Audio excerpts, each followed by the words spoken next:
সামনে ঈদুল ফিতর, এর আগে সুবাতাস বইতে শুরু করেছে রেমিটেন্সে। ফেব্রুয়ারি মাসে রেকর্ড রেমিটেন্স এসেছিল দেশে, বজায় রয়েছে সেই ধারাবাহিকতা। চলতি মাসের প্রথম 24 দিনেও হয়েছে আরেক রেকর্ড। বাংলাদেশ ব্যাংক জানিয়েছে চলতি মাসের 24 দিনে প্রায় 33,000 কোটি টাকার রেমিটেন্স পাঠিয়েছেন প্রবাসীরা।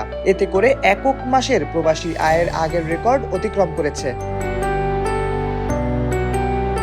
বাংলাদেশ ব্যাংকের তথ্য হালনাগাদ থেকে জানা যায়, মার্চ মাসের 24 দিনে ব্যাংকিং চ্যানেলে প্রবাসীরা $275 কোটি সমপরিমাণ অর্থ পাঠিয়েছেন। এর আগে এক মাসে সর্বোচ্চ $264 কোটি রেকর্ড ছিল গত বছরের ডিসেম্বরে।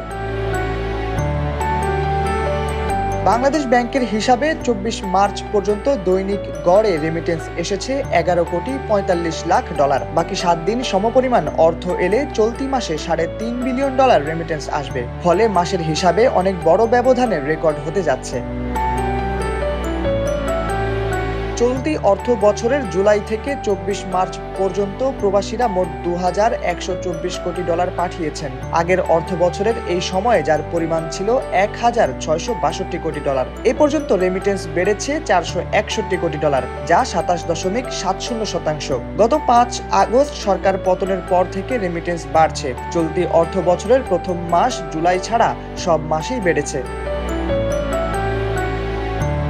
বাংলাদেশ ব্যাংক বলছে, অর্থ পাচার প্রতিরোধে বর্তমান সরকার বিভিন্ন উদ্যোগ নিয়েছে। আবার মার্কিন চ্যানেলে অর্থ পাঠিয়ে প্রণোদনা সহ এখন যে পরিমাণ টাকা পাওয়া যাচ্ছে তা খোলা বাজারের চেয়েও বেশি। সাধারণভাবে হুন্ডি চাহিদা কমলে এমন হয়। অন্যদিকে রপ্তানি আয়ও বাড়ছে, ফলে ডলারের বাজারে স্বস্তি ফিরেছে, রিজার্ভও স্থিতিশীল হয়ে এসেছে। 2022 সালের আগস্টে রিজার্ভ এসেছিল $48 বিলিয়ন।